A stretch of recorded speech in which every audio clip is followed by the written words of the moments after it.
সুপ্রিয় দর্শক, সবাইকে স্বাগত জানাচ্ছি স্বপ্নধারা স্বাধীন সংলাপে। সহযোগিতায় আলোক হেলথ কেয়ার অ্যান্ড হাসপাতাল, বাবলি ইয়াসমিন। পুরো আয়োজন জুড়ে থাকছে আপনাদের সঙ্গে।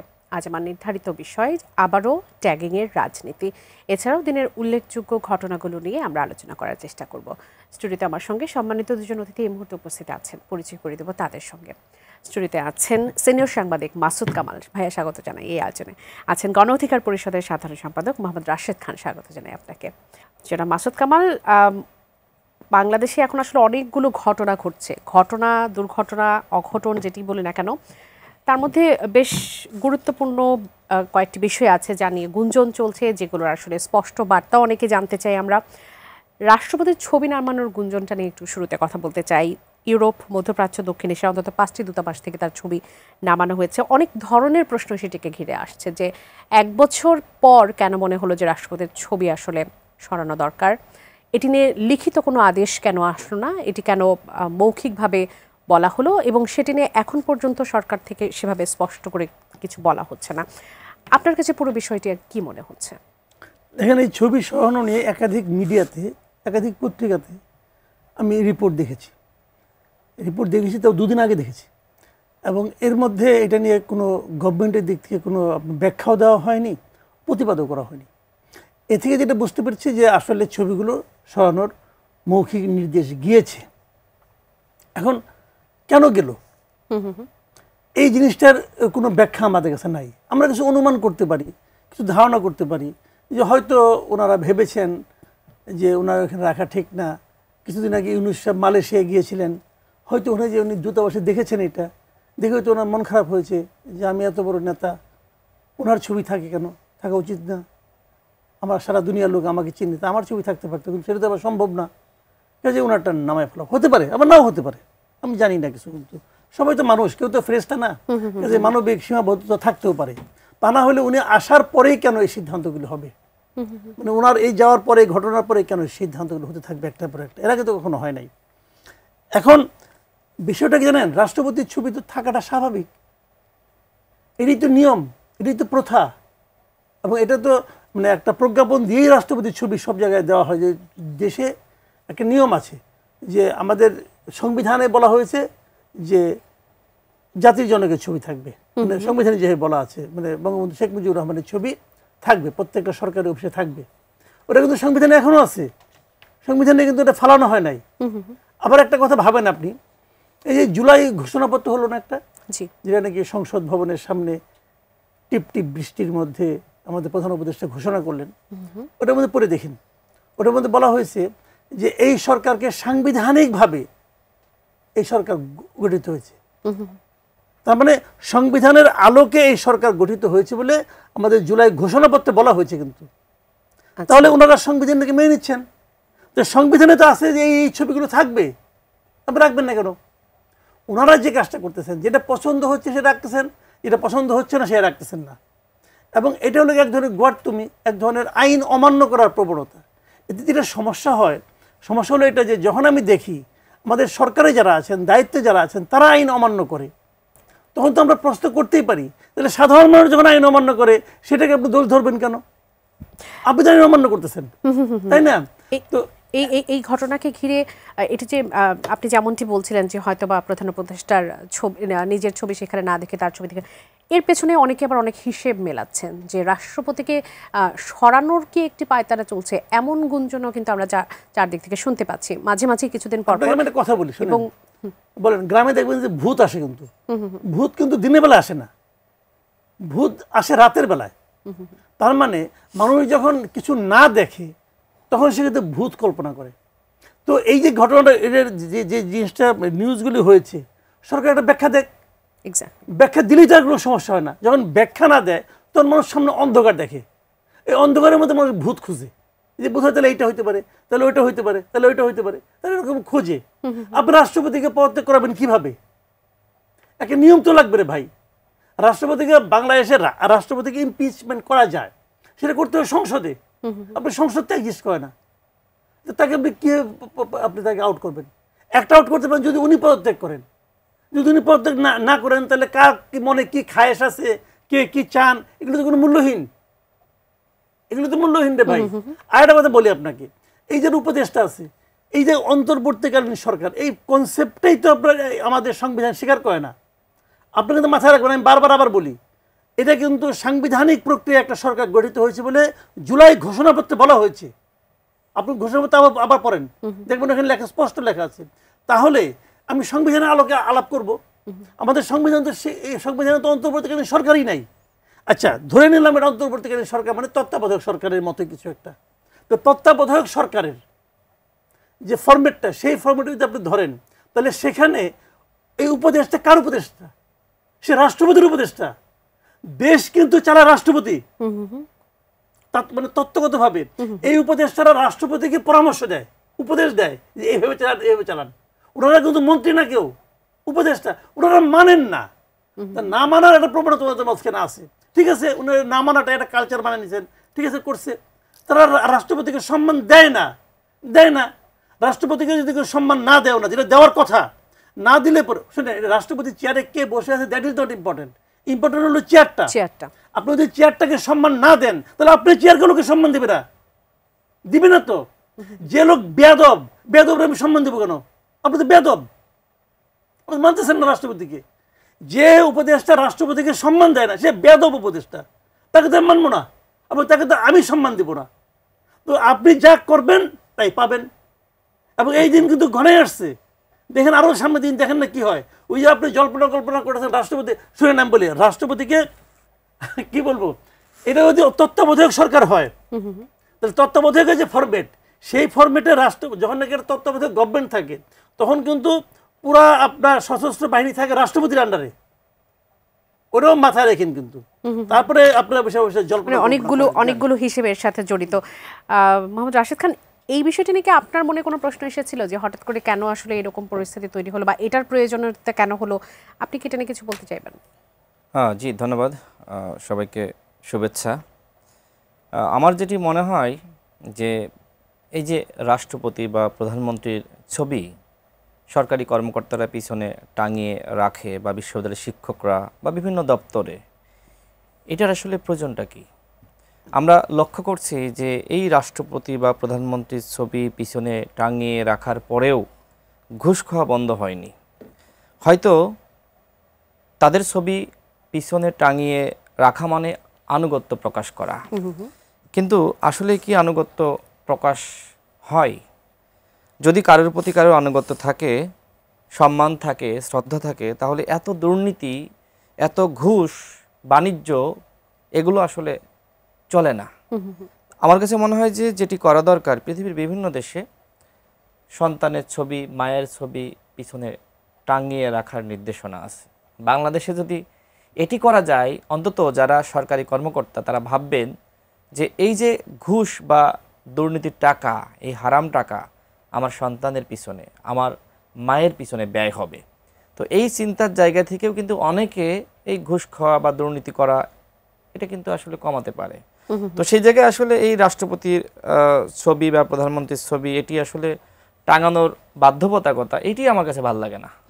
আমার কাছে মনে হয় এখনকার যারা রাজনীতি করে, সচেতন যারা তরুণ সমাজ, তারা কিন্তু সেই আগের সিস্টেমের রাজনীতি পছন্দ করছে না। সুতরাং আগামীতে যারা ক্ষমতায় আসবে বা আগামীতে যারা রাষ্ট্র চালাবে, তাদের প্রতি আমার আহ্বান থাকবে এই বিষয়টি আপনারা ভেবে দেখবেন যে কেন আসলে রাষ্ট্রপতির ছবি। দেখেন, যারা প্রশাসনের চাকরি করে তারা হয়তো বাধ্য সরকারকে মানতে, তারা হয়তো বাধ্য থাকে রাষ্ট্রপতিকে মানতে, কিন্তু অনেক সময় হয়তো তাকে ভালো নাও লাগতে পারে, এরকম হয় না, বাধ্য হয়ে টাঙিয়ে রাখছে। তো সেই জায়গায় এই বিষয়টা নিয়ে আসলে এই ধরনের আপনার জোরপূর্বক টাঙাতেই হবে, এই বাধ্যবাধকতা না থাকা দরকার। এবং দ্বিতীয়ত আমি আসলে মনে করি যে রাষ্ট্রপতির ছবি নামিয়ে ফেলা হয়েছে।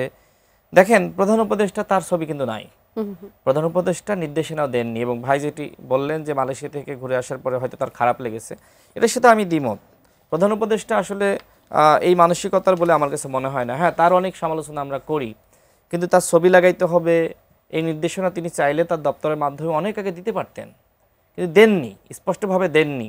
তো সেই জায়গা থেকে আমার মনে হয় যেহেতু প্রধান উপদেষ্টার ছবি নাই, রাষ্ট্রপতির ছবি রয়েছে, এটা নিয়ে অনেক উপদেষ্টারা ক্ষুব্ধ।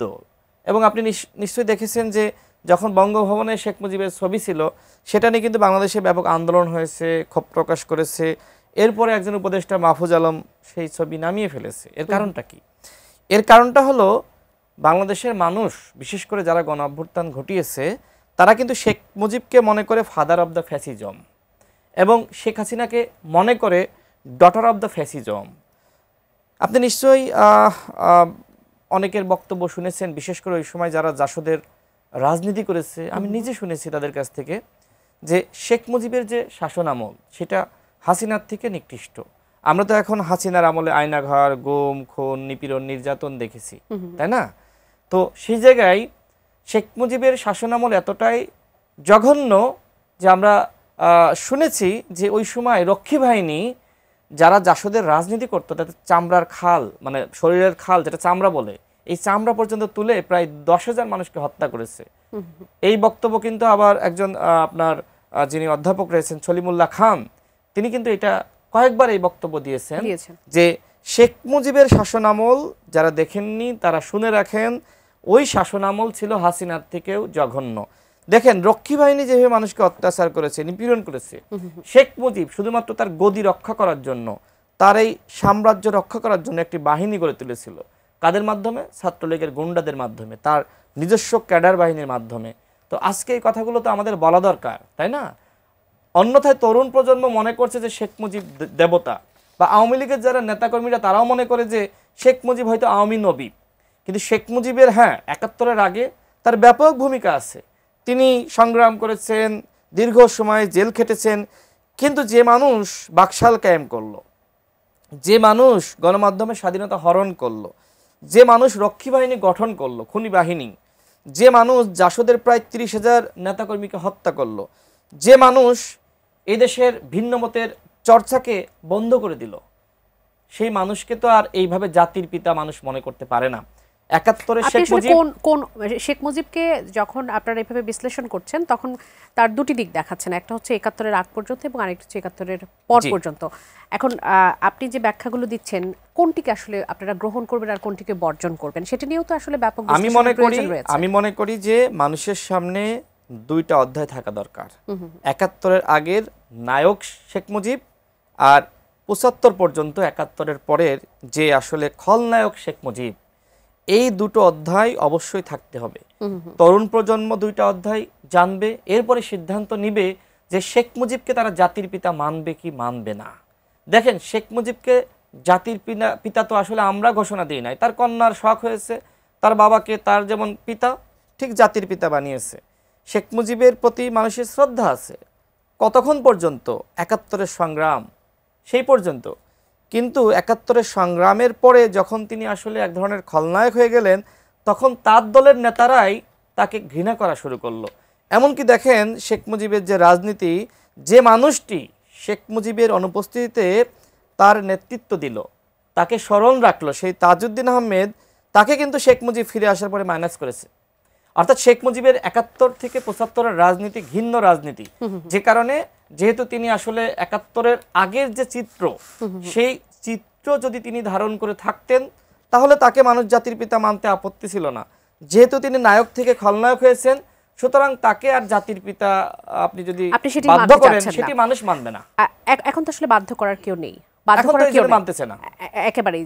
আপনি নিজেই বলছিলেন যে যার ইচ্ছে হবে সে মানবে, যার ইচ্ছে হবে না সে মানবে না। যার ইচ্ছে হবে মানবে তাকে কি আপনি ফ্যাসিস্ট উপাধি দেবেন? যে 15ই আগস্টকে নিয়ে শ্রদ্ধা জানাবে তাকে কি আপনারা জুতা পেটানোর মতো কর্মসূচি দেবেন? মানে সেটিকে আসলে কিভাবে দেবেন? একজন দর্শক আছেন, তার প্রশ্নটা একটু নিতে চাই। আচ্ছা দর্শক, এই মুহূর্তে আমি পাচ্ছি না, সংযোগটি এই মুহূর্তে সম্ভব হচ্ছে না, আমরা আরেকটু পর নিব। আমি একটু আসতে চাই জনাব মাসুদ কালাম, আপনার কাছে আসি, ভিন্ন প্রসঙ্গে একটু যাব, তবে তার আগে এই বিষয়ে আপনার কোনো মন্তব্য আছে কিনা, যেটি নিয়ে রাশেদ খান এতক্ষণ বঙ্গবন্ধুকে নিয়ে যে কথাগুলো বললেন তার প্রেক্ষিতে কিছু বলবেন কিনা? সাথে একটু আমি বলতে চাই সনদ নিয়ে সংশয়, নির্বাচন নিয়ে যখন নানান তোড়জোড় চলছে, সরকারের পক্ষ থেকে তোড়জোড় চলছে, বিএনপি নির্বাচনের জন্য একান্ত আগ্রহে আসলে অপেক্ষা করছে, তারপরও আজকে বিএনপি মন্তব্য করেছে যে এই আওয়ামী ফ্যাসিস্ট যে যারা আছে তাদের সেই প্রশাসন দিয়ে সুষ্ঠু নির্বাচন করা সম্ভব না। জামায়াত বলছে পিআর ছাড়া তারা আসলে কোনোভাবে নির্বাচনে তারা যাবে না। এনসিপি বলছে গণপরিষদের নির্বাচনের কথা, এবং জুলাই সনদ নিয়ে এখনো সংশয় কাটেনি। জুলাই সনদের আসলে ভবিষ্যৎ কি হতে যাচ্ছে? আমি রাশেদ খানের ব্যাপারে একটু বলি কারণে যে একদম মানে একটু মনে হয় বলা দরকার। সেটা হলো ওটা আসলে একটা মানে বেশ লম্বা আলোচনা। এই আলোচনা আমি এখন মানে যাওয়া ঠিকও হবে না, কারণ আপনি আরেকটা প্রশ্ন করেছেন। একটা জিনিস হলো কি, শেখ মুজিবের শাসন আমলটা আমি দেখেছি। ৭৪ সালে যখন দুর্ভিক্ষ হয় তখন আমি ৮ম শ্রেণীতে পড়ি, ক্লাস 8-এ পড়ি। কাজে আমি দেখেছি, আমি কিন্তু শুনে শুনে কথা বলছি না। আমি ওই সলিমুল্লাহ খান অথবা ফরহাদ মাঝহার অথবা মহিউদ্দিন আহমেদ এদের বই পড়ে কিন্তু ইতিহাস আমি জানছি না। আপনি একেবারে নিজস্ব উপলব্ধি থেকে? আমার নিজস্ব উপলব্ধি। আমার বড় ভাই, আমার আপন ভাই, সে জাসদ করতো, তার উপর কি টর্চার হয়েছে এটা আমি দেখেছি। আমার মা সংসার করত, সংসারের কি জটিলতা, কি কষ্ট এটা দেখেছি। দুর্ভিক্ষের কি কষ্ট সেটা আমি ভোগ করেছি নিজে। কাজে আমি জানি শেখ মুজিবের শাসনামল ৭২ থেকে ৭৫ পর্যন্ত দুর্বিষহ শাসনামল। দুর্বিষহ, মানুষ অনেক কষ্ট করে, আমিও কষ্ট করেছি। আটার যাও চিনেন? আটার যাও চিনেন? যেটাতে পোস্টার লাগায় না, আটা গুলাইয়া, এটার মধ্যে কি চিনি দিলে আটা যাওয়া হয়, সেটা আমি দিনের পর দিন খেয়েছি। কাজে আমি জানি কষ্টটা কোথায়। আমি কিন্তু কোনো বই পড়ে বলতেছি না। বাংলাদেশের স্বাধীনতার ইতিহাস লেখা হয়েছে কয়েকভাবে। একটা আওয়ামী লীগ লেখছে, কি ছিল, আরেকটা মনে করেন বামপন্থীরা লেখছে। বামপন্থীর মধ্যে 2 ভাগ, এক হলো মার্ক্সবাদী আপনার রাশিয়া মস্কোপন্থী, আর এক হলো পেকিংপন্থী। এরা এক একজন এক একভাবে ব্যাখ্যা করছে। আমাদের আজকের যে প্রজন্ম, তারা কিন্তু ওই বই পড়ে কিন্তু স্বাধীনতার ইতিহাস চিনে, তারা ওই বই পড়ে কিন্তু শেখ মুজিবকে চিনে। আমি কিছু জানি। আমি একটা কথা বলি, ৭২ থেকে ৭৫ পর্যন্ত শেখ মুজিবের শাসন খুবই খারাপ ছিল, খুবই খারাপ। খারাপের জন্য যে সমস্ত যুক্তি দেওয়া হয় এখন, সেই যুক্তি আসলে 20% ঠিক। আচ্ছা, আর বাকি 80% ছিল ওরা দলের লোকজনকে নিয়ন্ত্রণ করতে পারেন নাই, তারা অপকর্মগুলি করেছে। এটা আমি জানি জিনিসটা, এটা আমি নিজেও ফিল করি। আমি ওনাকে মহামানব মনে করি না, যেটা ওনার কন্যা চেষ্টা করেছিলেন ওনাকে মানুষ না মহামানব বানায় ফেলাবে। মানুষ তো, মানুষের ভালো আছে মন্দ আছে। পৃথিবীতে একটা মানুষ দেখাতে পারবেন যে একমাত্র আমাদের নবী ছাড়া দেখাতে পারবেন না কাউকে, বা একজন শাসক, একজন শাসককে দেখাতে পারবেন যার কোনো মন্দ নাই, যার কোনো সব ভালো, অথবা একজন লোককে দেখাতে পারবেন যার সব মন্দ। সব মন্দ কোনো পাবেন না আপনি, ভালো মন্দ মিলে মানুষ। আপনি যখন আলোচনা করবেন তখন যেটা নিয়ে আলোচনা করবেন ওইটাই সামনে চলে আসবে। কাজেই আমি মনে করি ইতিহাসে যার যা প্রাপ্য তাকে ততটুকু দিতে হবে। এখন শেখ মুজিবকে নিয়ে যতটুকু সমালোচনা করা হয় বাংলাদেশে, গত কয়েকদিনে আপনি বিভিন্ন বক্তাদের বক্তব্য শোনেন, টিভিতে কথা শোনেন, পত্রপত্রিকা দেখেন, তার 10 ভাগের 1 ভাগের সমালোচনা কি গোলাম আজম নিয়ে করা হয়? হয় না, হয় না। তো বাস্তবে দুজনের অবস্থানটা আসলে কি? রিভার্স। জামাত বলে জামাত নাকি সহযোগী ছিল। আরে ভাই, 71 সালে জামাতের 4 জন মন্ত্রী ছিল গভর্নমেন্টে।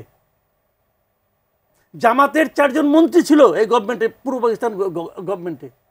এটাকে আলোচনা করে। কাজে এগুলি বললে সারাদিনই বলা যায়, আলোচনা সবার সঙ্গে করা যায়। ওই আমি মাঝে মাঝে বলি যে এক বইয়ের পাঠক সম্পর্কে সাবধান। যদি কেউ এক বই পড়ে কথা বলে তার সম্বন্ধে তর্কেই যাবেন না। সে তো আর দুনিয়ার বই পড়ে নাই, সে এক লাইনে আলাপ করে যাক, ওই আলোচনা করি না আমি। ওই আলোচনা পরে এক সময় সুযোগ মতো করেন, আলাপ করবো নি। আচ্ছা, এখন যেটা আপনি বলতেছেন নির্বাচন নিয়ে যে অনিশ্চয়তা, এই যে এনসিপির কথা বললেন, অথবা জামাতের কথা বললেন, অথবা বিএনপির কথা বললেন, এইগুলো আসলে রাজনৈতিক বক্তব্য। আমি মূলত জানতে চাচ্ছিলাম জুলাই সনদ নিয়ে তো আসলে ঐক্যমত্যে তারা পৌঁছতে পারছে না, নানা ধরনের সমস্যা তৈরি হয়ে গেছে। না পারলে কোনো সমস্যা নেই, নির্বাচনে কোনো প্রভাব পড়বে না। নির্বাচনে কোনো প্রভাব পড়বে না। আপনি দেখবেন নির্বাচনের সময় সবাই নির্বাচন করবে, এবং এই আলাপগুলো তাদের করতে হবে। তারা অনেকে বলবে জুলাই সনদের ওইটা আমার পছন্দ না, এই যে বলতেছে এটা কিন্তু জনগণকে বলতেছে। আচ্ছা, নিজের ভোটটাকে, নির্বাচনটাকে সামনে রেখে তারা কথাগুলো বলতেছে যে নির্বাচন সামনে হবে, জনগণ আমার ভোট দিবে। জনগণ আপনাকে কেন ভোট দিবে? আপনার অবস্থাটা তো ক্লিয়ার করতে হবে। আপনি বলতেছেন যে জুলাই সনদ হয়েছে, এইগুলো আমার পছন্দ না। কাজেই জনগণ বুঝবে যে এই লোকটা আসলে কি চায়। যেমন আমি ছোট্ট একটা এক্সাম্পল দিয়ে বলি। জামাত কয়েকদিন আগে ইলেকশন কমিশনে গেছিল দেখা করতে। দেখা করে ওখান থেকে বের হয়ে আব্দুল্লাহ মোহাম্মদ তাহের বলতেছে যে এই আলাপ সালাপ করছে, তবে তার বক্তব্য হলো যে এই পিয়ার পদ্ধতি নিয়ে আমাদের রাজনৈতিক আন্দোলন রাজপথে থাকবে। মানে পিয়ার নিয়ে তারা রাজপথে থাকবে। আর পিয়ার তো ইলেকশন যদি না দেয়, সে কিন্তু পরে না আমরা ইলেকশন করবো না, কোথাও পাবেন না। পিয়ার পদ্ধতি ইলেকশন না হলে তারা কি ইলেকশন বয়কট করবে না, এটা বলে না তারা। এমনকি আজকে বলেছে যে এরপর যদি তত্ত্বাবধায়ক সরকারও আসে তখনও তারা পিয়ারের দাবিটা করে যাবে। পিয়ারের দাবি তো করা উচিত। আমি তো নিজেও পিয়ারের পক্ষে।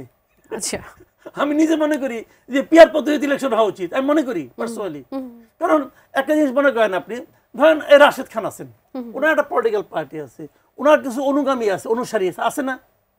এরা তো কিছু কথা বলে, এদের কথাকে আপনি এখানে না আলাপ করতেছেন। যে কোনো টক শো হলে পরে ওনাদের দলের একজনকে আনার চেষ্টা করেন যে ওনাদের বক্তব্যটা আমরা শুনি। তো এই বক্তব্যটা সংসদে হোক, এটা আমি চাই না, নিঃসন্দেহে। এটা আপনি চান না? যখন আইন প্রণয়ন হবে তখন এই লোক কোনো লোক না, এটা তো হইতে পারে না রে ভাই। মাহমুদুর রহমান মান্নার কথা ধরেন আপনি, জুনায়েদ সাকির কথা ধরেন আপনি। এখন যদি প্রপার ইলেকশন হয়, মানে এখন এইভাবে যে ইলেকশন হচ্ছে, এই যে পদ্ধতিতে এখন ইলেকশন হচ্ছে, তারা ইলেকশনে হলে তারা সংসদে যাইতে নাও পারতে পারে, কিন্তু যদি পিয়ার থাকে তাহলে পাবে। কারণ এদের যারা ভক্ত আছে, ধরেন ওনার ভক্ত 100 জন, এই 100 জনকে আপনি ইগনোর করবেন? আমি তো 100 জনে একজন হইতে পারি। আর আমরা তো আসলে পরিবর্তনটাই তো চাই। পিয়ার ভাই ভালো, পিয়ার ভালো পদ্ধতি। তবে এখন যেটা হয়েছে, এখন আমাদের হাতে সময় কম, এটা নিয়ে করতে গেলে ওরা মানবে না, মানবে না তো। কিন্তু পিয়ারের পক্ষে, পিয়ার সম্বন্ধে মানুষ জানেও না, এটাও ঠিক। কারণ ওনারা যদি এগুলো বলতে থাকে, বললেই মানুষ জানবে যে ভাই সবাই তাহলে পিয়ার পিয়ার করে, পিয়ার জিনিসটা আসলে কি। এই আলোচনা করতে করতে হয়তো দেখবে যে আগামী ইলেকশনে পিয়ারটাই মূল ইস্যু হয়ে যাবে। আমি নিজে পিয়ারের পক্ষে। যারা বড় দল, যারা মনে করেন নিশ্চিত থাকে যে আমি সব সব চাই, তো তারা পিয়ার চায় না। দুজন দর্শক আছেন এই মুহূর্তে আমার সঙ্গে, তাদের সাথে একটু কথা বলতে চাই। দর্শক স্বাগত জানাই। কে বলছেন, কোথা থেকে বলছেন, আপনার প্রশ্ন করবেন। আমি রংপুর থেকে সাদ্দাম হোসাইন বলছি। বলবেন। আমার প্রশ্নটা হচ্ছে কি, এই বর্তমান যে অন্তর্বর্তী সরকার, ইনি বলেছেন এবারকার নির্বাচন শ্রেষ্ঠ নির্বাচন হবে। আওয়ামী লীগ অংশগ্রহণ না নিলে আদৌ কি শ্রেষ্ঠ নির্বাচন হবে? আচ্ছা, আর কোনো প্রশ্ন আছে আপনার? না। অসংখ্য ধন্যবাদ, থাকুন আমাদের সঙ্গে। আরো একজন দর্শক আছেন। দর্শক স্বাগত জানাই। কে বলছেন, কোথা থেকে বলছেন, আপনার প্রশ্নটি করবেন। শুনতে পাচ্ছি আপনাকে, বলবেন। আমার নাম রবিউল গনি, আমি দিনাজপুর থেকে বলছিলাম। বলবেন আপনার প্রশ্নটি। আমি যে প্রশ্নটি করতে চাই, বর্তমান রাষ্ট্রপতির অধীনে বর্তমান উপদেষ্টা পরিষদ শপথ গ্রহণ করেছিলেন। তাহলে এই সরকার যখন রাষ্ট্রপতির ছবি সরিয়ে ফেলার নির্দেশ দিলেন বা সরিয়ে ফেললেন, তখন বর্তমান উপদেষ্টা পরিষদ বা সরকার তাদের ক্ষমতায় থাকার নৈতিকতা হারিয়েছেন কিনা, তারা ক্ষমতায় থাকতে পারেন কিনা? তারা তো রাষ্ট্রপতিকে অপদস্থ করেছেন, সংবিধানকে অপদস্থ করলেন। একজন দর্শক আছেন এই মুহূর্তে আমাদের সঙ্গে, তার প্রশ্নটি নিতে চাই। স্বাগত জানাই। কে বলছেন, কোথা থেকে বলছেন, আপনার প্রশ্নটি করবেন। হ্যালো, জি শুনতে পাচ্ছি। আচ্ছা, আমি আরিফ বলছি মিরপুর থেকে। হ্যাঁ, বলবেন। যে আমার প্রশ্ন হচ্ছে যারা মাসুদ কামালের কাছে, দেখেন যে এখন আইন করে আওয়ামী লীগ নির্বাচনকে করা হয়েছে, বন্ধ করা হয়েছে, কিন্তু আমি একটু বলি যে আওয়ামী লীগ যতগুলো অপরাধ করছে মোটামুটি সবগুলো অপরাধই কিন্তু বিএনপি করছে। আমি ছোট করে বলি, বিস্তারিত বললে প্রশ্ন বড় হয়ে যাবে। দেখেন, আওয়ামী লীগ 16 বছরের দুর্নীতি করছে, তার আগের ঠিক 5 বছরে বিএনপি পরপর 5 বার বিশ্ব চ্যাম্পিয়ন হয়েছে, 2001 থেকে 2006, এবং এই অ্যাসেসমেন্টটা করছিল কিন্তু টিআইবি। 1 নম্বর। 2 নম্বর হচ্ছে দেখেন নির্বাচন, 2006 সালে কিন্তু বিএনপি নির্বাচনকে হাসান সাহেবকে দিয়ে নিজের মতো করার চেষ্টা করছিল। 16 বছরে আওয়ামী লীগ সেই কাজটাই করছে ব্যাপকভাবে। আবার দেখেন রাজনৈতিক প্রতিহিংসা, আওয়ামী লীগে বিএনপির আমলে আসুল্লাহ মাস্টারকে হত্যা করা হয়েছে, ইবিএ সাহেবকে হত্যা করা হয়েছে, এবং মাসুদ কামাল সাহেব জানেন হয়তো, তারও আগে 94 সালে মেয়র হানিফ ইলেকশনের পরপরই 7 জনকে ব্রাশ ফায়ার করে বিএনপি মারছে। এবং আরো মজার ঘটনা দেখেন, রাজনৈতিক প্রতিহিংসার গত 53 বছরের সবচেয়ে বড় উদাহরণ হচ্ছে 21 আগস্ট। বিএনপি যদি ইলেকশন করতে পারে এত কিছু পরেও, আওয়ামী লীগ কেন পারবেন না? মানে আওয়ামী লীগ এই অপরাধগুলাই করছে ব্যাপকভাবে, কারণ 15 বছর টানা ক্ষমতা থাকছে। অসংখ্য ধন্যবাদ, আপনি থাকুন আমাদের সঙ্গে। মাসুদ কামাল, একই অপরাধী দুটি দল, কেউ বেশি সময় পাওয়ার জন্য বেশি আকারে করেছে, ব্যাপক আকারে করেছে, কেউ কম সময়ের জন্য কম ভাবে করেছে। তাহলে কেন বিএনপি নির্বাচন করতে পারলে আওয়ামী লীগ করতে পারবে না? আওয়ামী লীগ বিএনপি আওয়ামী লীগ নির্বাচন করতে না পারার কারণ কিন্তু বিএনপির সঙ্গে তুলনা না। আওয়ামী লীগ নির্বাচন করতে পারছে না এই কারণে যে এখন যারা ক্ষমতায় আছে, যারা নির্বাচন দিচ্ছে, তারা চায় না আওয়ামী লীগ নির্বাচন করুক, অতএব আওয়ামী লীগ নির্বাচন করতে পারছে না। বাদ বাকি যে সমস্ত আইন কানুন লজিক দেখাচ্ছেন না, এগুলো অর্থহীন, এগুলি কেউ গুরুত্ব দিচ্ছে না। তো এখন যারা নির্বাচনটা কন্ডাক্ট করতেছেন, ওনারা চান না যে আওয়ামী লীগ নির্বাচন করুক, অতএব আওয়ামী লীগ নির্বাচন করতে পারছে। এটি হচ্ছে মূল বিষয়, এটাই মূল বিষয়। বাকি যে সমস্ত লজিক এন্টি লজিক যা যা বললেন, ভাই এটা নিয়ে আপনি আলোচনা করেন, আমিও করতে পারি, কিন্তু কোনো কাজ হবে না। কাজ হলো এটা। আমি প্রথম দর্শক যিনি ছিলেন সাদ্দাম হোসেন রংপুর থেকে, আমি একটু রাশেদ খান আপনার কাছে আসি। এই সরকার বলেছিল যে তারা একটি শ্রেষ্ঠ নির্বাচন দিবে, যে নির্বাচন আসলে সবাই আজীবন মনে রাখবে। আওয়ামী লীগ যদি অংশ না নেয় তাহলে সেটি কি সেই শ্রেষ্ঠ নির্বাচনকে এই সরকার উপহার দিতে পারবে? আপনি এটা নিয়ে বলতে চাইবেন কিনা? দেখেন, আওয়ামী লীগ তারা গণহত্যা চালিয়েছে, এবং যেটি মাসুদ কামাল ভাইও বললেন যে শেখ মুজিবের শাসনামল অবশ্যই খারাপ ছিল এবং তিনি দুর্ভিক্ষের কথা বললেন, প্লাস তার ভাই জাসদের নেতা ছিলেন বা কর্মী ছিলেন, তিনিও অত্যাচারের শিকার হয়েছেন। অর্থাৎ আমি কিন্তু কোনো বই থেকে এই ইতিহাস শুনি নাই বা পাঠ করি নাই, আমি এটা জাসদের নেতাদের কাছ থেকে বা ওই সময় যারা আসলে রাজনীতি করেছে তাদের কাছ থেকে আমি শুনেছি। এমনকি আসাম আব্দুর রবের বাসায় যিনি ডাকসুর ভিপি ছিলেন, জেএসডির যিনি সভাপতি, তার বাসায় কিন্তু আমি এই গল্প শুনেছি একজন মুক্তিযোদ্ধার কাছ থেকে, তিনিও জাসদের রাজনীতি করেছেন। এবং আমি জাসদের যতগুলো নেতার সাথে কথা বলেছি, কেউ আসলে শেখ মুজিবের পক্ষে বা প্রশংসা করে বক্তব্য দেয়নি, বরং জাসদের নেতারা এমনভাবে অত্যাচারিত হয়েছে যে কারণে কিন্তু এই কথাগুলো এখন বলা দরকার। আমার মনে হয় যে তরুণ প্রজন্মের সামনে এই বিষয়গুলো এখন উত্থাপিত হওয়া দরকার, কারণ আমরা দেখেছি যে 16 বছর ধরে হাসিনা কিন্তু পাঠ্যপুস্তক এমনভাবে তৈরি করেছে যে শেখ মুজিব ছাড়া বাংলাদেশে আর কোনো নেতা ছিল না, শেখ মুজিবই সব। যেহেতু মুজিবময় পাঠ্যপুস্তক, আমার মনে হয় এখন মানুষের সত্য সঠিক মুক্তিযুদ্ধের প্রকৃত ইতিহাস মানুষের জানা দরকার এবং একই সাথে 71 থেকে 75-এর ইতিহাস বা 24 সাল পর্যন্ত যত ইতিহাস আছে সবগুলো জানা দরকার। এখন দর্শকের প্রশ্নের যে উত্তর, দর্শক যেটি বললেন যে আওয়ামী লীগকে বাদ রেখে কিভাবে আসলে একটি আন্তর্জাতিক মানের বা অবাধ সুষ্ঠু নিরপেক্ষ নির্বাচন বা ইতিহাসে সেরা নির্বাচন করা সম্ভবপর। দেখেন, আওয়ামী লীগ তো গণহত্যা চালিয়েছে, এটা তো সত্য। জাতিসংঘ রিপোর্ট দিয়েছে 1400-র বেশি মানুষকে আওয়ামী লীগ গুলি করে হত্যা করেছে এবং আওয়ামী লীগ মানবতা বিরোধী অপরাধ করেছে। তো সেক্ষেত্রে এই অপরাধের বিচার হওয়ার আগে আওয়ামী লীগ কীভাবে ইলেকশন করবে? আপনি কাকে দিয়ে নির্বাচন করাবেন? এই যে জেলা পর্যায়ে যারা আসলে আপনার হত্যাযজ্ঞ চালিয়েছে তারা কারা? আওয়ামী লীগের নেতা, ছাত্রলীগ। আগামীতে যদি আপনি আওয়ামী লীগকে নির্বাচন করার সুযোগ দেন, কারা নির্বাচন করবে? ঠিক তারা। এখন এরা যদি ইলেকশন করতে পারে তাহলে কি হলো? গণহত্যার বিচারটা কিন্তু হলো না। অর্থাৎ যারা গণহত্যায় অভিযুক্ত তারা কিন্তু নির্বাচন করার সুযোগ পেয়ে যাচ্ছে। এর মাধ্যমে যেটি হতে পারে যে গণহত্যার বিচারটা বাধাগ্রস্ত হতে পারে, বা একজন গণহত্যার আসামি বা একজন গণহত্যায় অভিযুক্ত ব্যক্তি যখন এমপি হয়ে যাবেন, বা আমি ধরে নিলাম যে আওয়ামী লীগ নির্বাচন করার সুযোগ পেলে আবারও ক্ষমতায় গেল, কথার কথা আমি ধরে নিলাম, তখন কি হবে? তখন এই যে এত মানুষগুলো মারা গেল, এর বিচারটা কি হবে? সুতরাং আমার মনে হয় এখন গণতন্ত্রের কোনো ঘাটতি নাই। এখন দেখছেন যে জামাতের দাবির সাথে বিএনপির দাবির ভিন্নতা নাই। আগে মনে হতো জামাত বিএনপি মানে একসাথে একটা ছন্দ বা ফ্রেজ হয়ে গিয়েছিল। ভিন্নতা মানে ভিন্নতা নাই বলতে আসলে কি বোঝাতে চাচ্ছেন? নির্বাচন সবাই চায়, কিন্তু নির্বাচনের পদ্ধতি নিয়ে তো এখন জামাত বিএনপির অবস্থানটা একেবারেই আলাদা। আমি তো সেটাই বলছি যে এখন আর ওই আগের মতন এক নাই। আগে যেটি মনে হতো যে আসলে জামাত বিএনপি এক, এখন দেখেন দাবি আসলে একদম পুরোপুরি ভিন্ন। তো সেক্ষেত্রে ওই যে শূন্যস্থান আসলে কখনোই শূন্যস্থান থাকে না, গ্যাপ পূরণ হয়ে যায়। নির্বাচন হতে কোনো আসলে বাধা নেই। অসংখ্য ধন্যবাদ। আমি একটু দর্শক দ্বিতীয় যিনি দর্শক ছিলেন রবিউল দিনাজপুর থেকে, তিনি প্রশ্ন করেছেন, আমি একটু মাসুদ কামাল ভাই আপনার কাছ থেকে আসি।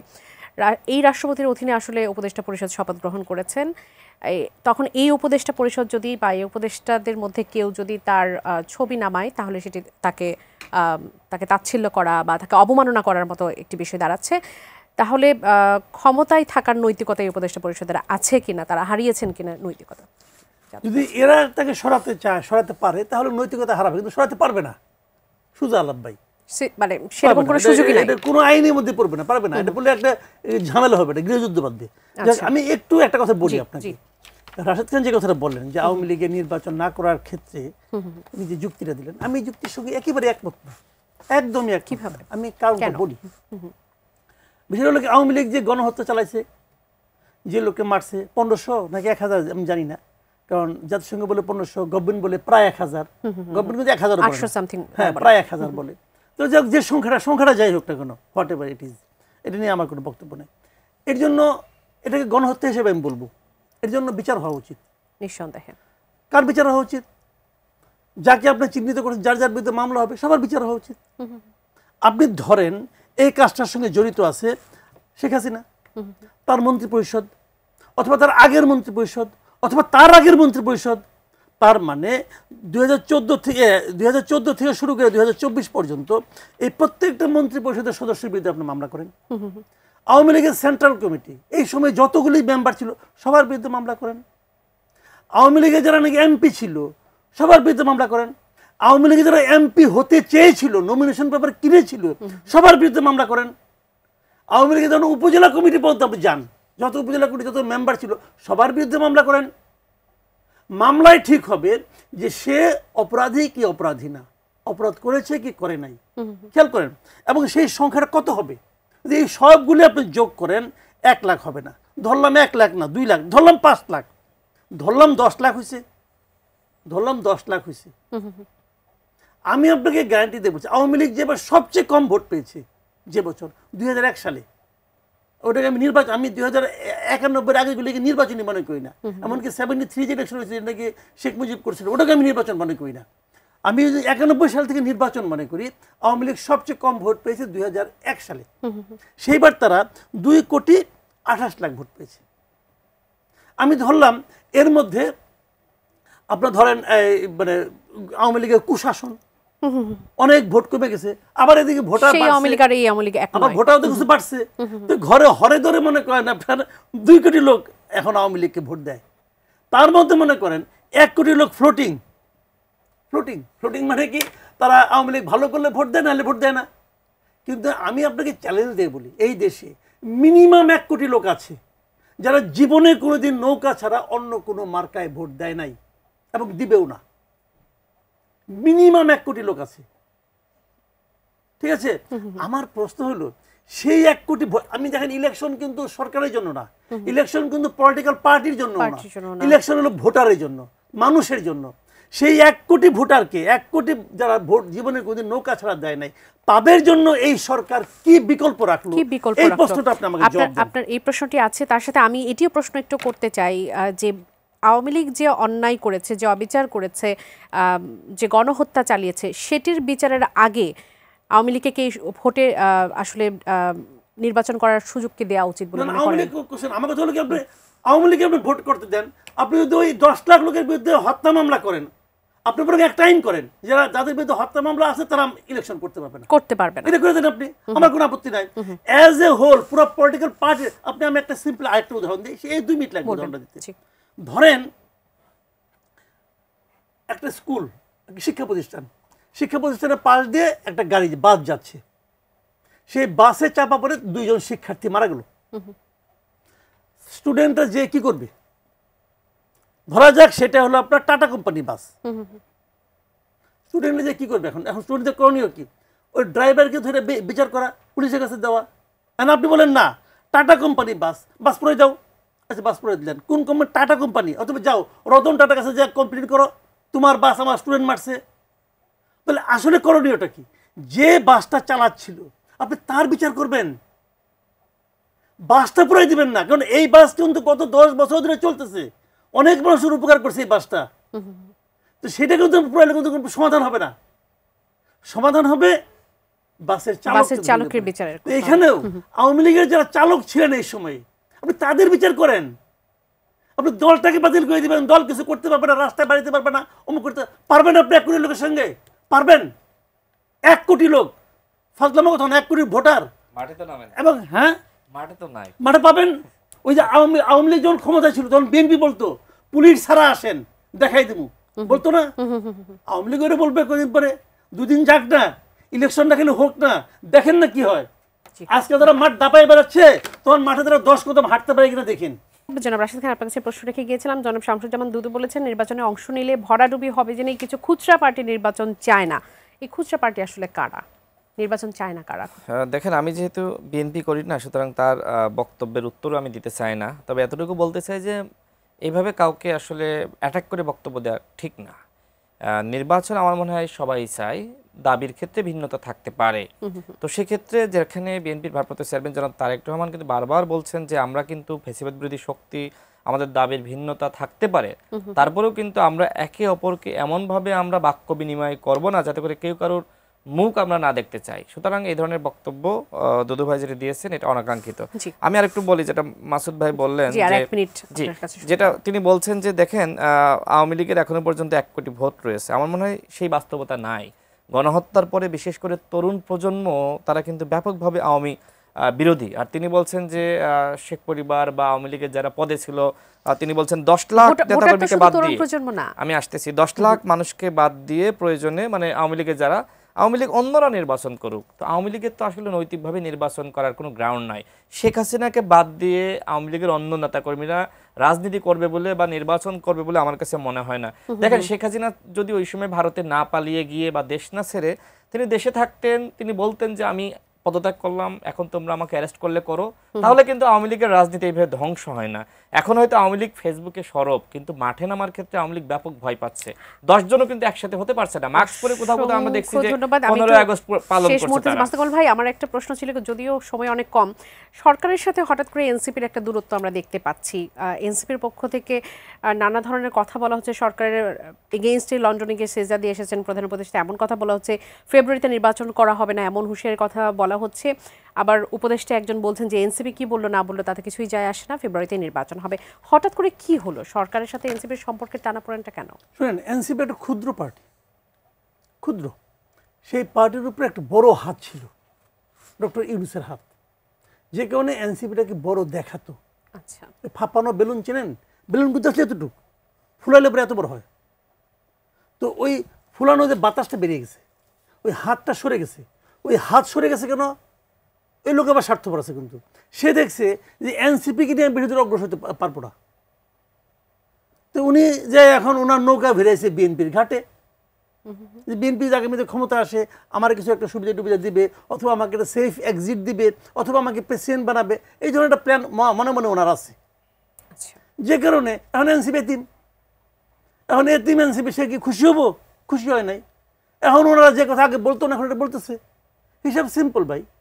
অর্থাৎ আপনি বলতে চাচ্ছেন যে সরকার এখন আসলে বিএনপির সাথে একটা দহরম মহরম করার একটা বিষয়ের দিকে আসলে এগোচ্ছে। অসংখ্য ধন্যবাদ জনাব মাসুদ কামাল, ধন্যবাদ মোহাম্মদ রাশেদ খান আমাদের এই আয়োজনে যুক্ত হবার জন্য। দর্শক, স্বপ্নধারা স্বাধীন সংলাপের আজকের আয়োজন এই পর্যন্ত। আগামী পর্ব দেখার আমন্ত্রণ জানিয়ে আজ এখান থেকে বিদায় নিচ্ছি। ধন্যবাদ সবাইকে, শুভরাত্রি।